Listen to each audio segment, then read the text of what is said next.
Hi all welcome to டக்குனு சமையல். இன்றைக்கி வீடியோவில் ஆலு கோபி மசாலா எப்படி பண்ணுறதுன்னு தான் பார்க்க போகிறோம். ஆலு கோபி மசாலா பண்ணுறதுக்கு 2 ஆனியன்ஸ், அப்புறம் 2 தக்காளி, உருளைக்கிழங்கு 2 எடுத்து வச்சுருக்கேன். இது வந்து ஒரு பேஸ்ட் பண்ணுறதுக்காக கொரியாண்டர் சீட்ஸ், அப்புறம் ஜீரகம், பிளாக் பெப்பர் பவுடர், பச்சை மிளகா, இஞ்சி பூண்டு பேஸ்ட் இது எல்லாத்தையும் நான் மிக்சியில் அரைக்க போகிறேன். இதுக்கு முன்னாடி காலிஃப்ளவர் ஃப்ளாரட்ஸ் வந்து எடுத்து வெந்நீரில் பாயில் பண்ணி வச்சுருக்கேன். மஞ்சத்தூள் போட்டு கொஞ்சோண்டு மஞ்சத்தூள் போட்டிருக்கேன். இப்போ வந்து ஒரு பேனில் வந்து நல்லா ஹீட் ஆனதுக்கப்புறமா 5 ஸ்பூன் ஆயில் விட்டுக்கோங்க.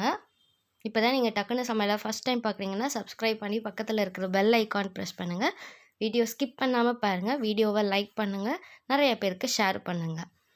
இப்போ இதில் நான் 5 டேபிள் ஸ்பூன் வந்து ஆயில் வந்து போட்டுட்டேன். இது போட்டதுக்கப்புறமா நம்ம வச்சுருக்க உருளைக்கிழங்கு அது எல்லாத்தையும் இதை வந்து போடுங்க. மீடியம் ஃப்ளேமில் வச்சு போடுங்க, ஹை ஃப்ளேமில் போடாதீங்க. நீங்கள் கட் பண்ணி வச்ச உருளைக்கிழங்கு எல்லாத்தையும் இதில் வந்து போட்டு 5 மினிட்ஸ் வந்து நல்லா வந்து வதக்கி விட்டுட்டே இருங்க. ஒரு உருளைக்கிழங்க 4 பீஸாக கட் பண்ணுங்கள். அதுக்கு மேலே கட் பண்ணால் கிரேவி வந்து நல்லா இருக்காது. இப்போ 5 நிமிஷம் இதை வந்து நல்லா ஃப்ரை பண்ணதுக்கப்புறமா மறுபடியும் இதே பேனில் 5 டேபிள் ஸ்பூன் வந்து ஆயில் வந்து விடுங்க. இப்போ என்னோடய உருளைக்கிழங்கு நான் 5 நிமிஷம் வந்து ஃப்ரை பண்ணி எடுத்துட்டேன். இப்போ மறுபடியும் 5 டேபிள் ஸ்பூன் ஆயில் விட்டுருக்கேன். விட்டதுக்கப்புறம் நம்ம அங்கே பாயில் பண்ணி வச்சுருந்த காலிஃப்ளவர் ஃப்ளாரட்ஸ் அதில் நல்லா தண்ணியெல்லாம் போனதுக்கப்புறமா எடுத்து இங்கே வந்து போடுங்க. போட்டுட்டு இந்த காலிஃப்ளவரை வந்து மீடியம் ஃப்ளேமில் வச்சுட்டு மறுபடியும் வந்து 5 நிமிஷம் நல்லா ஃப்ரை பண்ணுங்கள். அது கிட்டக்க போகாதீங்க, ஏன்னா வந்து அதில் இருக்கிற எண்ணெய் வந்து தெறிக்கும். இந்த வீடியோ பிடிச்சிருந்தா லைக் பண்ணுங்கள். கமெண்ட் செக்ஷனில் மறக்காமல் கமெண்ட் பண்ணுங்கள் ஆலு கோபி மசாலா எப்படி இருந்துச்சுன்னு. இது மாதிரி என்ன ரெசிபி வேணாலும் கமெண்ட் செக்ஷனில் மறக்காமல் மென்ஷன் பண்ணுங்கள். அடுத்தடுத்த வீடியோவில் வந்து நாங்கள் போடுறோம். இப்போ காலிஃப்ளவர் வந்து 5 நிமிஷம் நல்லா வதங்கட்டும். வதங்கிறதுக்குள்ளே நம்ம வந்து அந்த ஒரு பேஸ்ட்டை சொன்னேன் இல்லையா, அந்த பேஸ்ட்டை வந்து நம்ம ரெடி பண்ணிட்டு வந்துடலாம். மிக்சியில் எங்களுக்கு காரம் வந்து ஒரு பச்சை மிளகாவே போதும். அதுவே ரொம்ப காரமாக இருக்கும். ஸோ ஒரு பச்சை மிளகா போட்டுட்டேன். அதுக்கப்புறமா இஞ்சி பூண்டு பேஸ்ட்டு, கொரியாண்டர் சீட்ஸு, ஜீரகம், பிளாக் பெப்பர் பவுடர் இது எல்லாத்தையுமே நான் மிக்சியில் போட்டுட்டு அரைக்க போகிறேன்.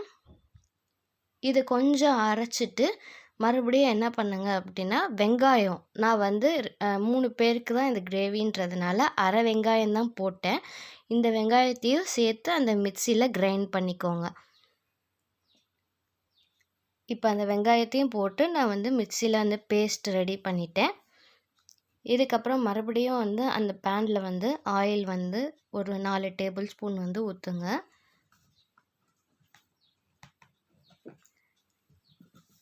இதுக்கப்புறம் வந்து மசாலா ப்ராடக்ட்லாம் இருக்கும்ல, அது எல்லாத்தையுமே போடுங்க. பிரியாணி செய்யறதுக்கு வச்சுருப்பீங்களா, அது எல்லாமே வந்து எடுத்து போடுங்க.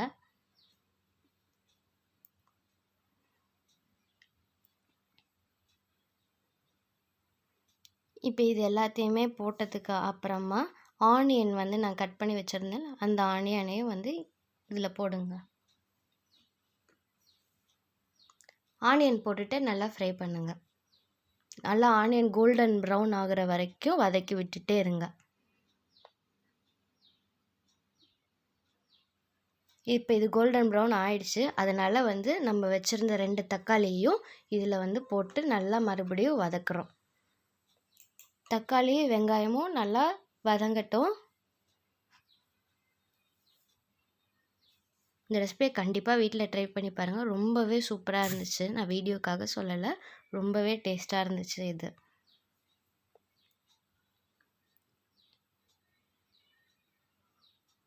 இப்போ இது ரெண்டும் நல்லா வந்து வதங்கினதுக்கு அப்புறமா நம்ம இந்த டிஷ்க்கான தேவையான உப்பு 1 ஸ்பூன் வந்து போட்டிருக்கோம். 1 spoon chilli powder, Kashmiri chilli powder போட்டிருக்கேன். ஏன்னா அது வந்து நல்ல கலர் கொடுக்குன்றதுனால காஷ்மீரி சில்லி பவுடர் போட்டிருக்கேன். இப்போ மறுபடியும் நல்லா வதக்கி விடுங்க.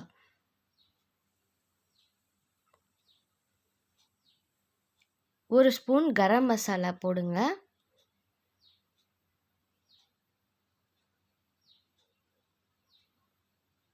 இந்த 3 வந்து போதும். சில்லி பவுடர், கரம் மசாலா, அப்புறம் உப்பு போட்டிருக்கேன்.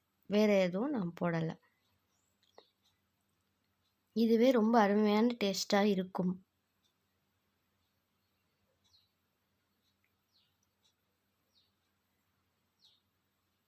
நல்லா போட்டு கொதிக்க விடுங்க.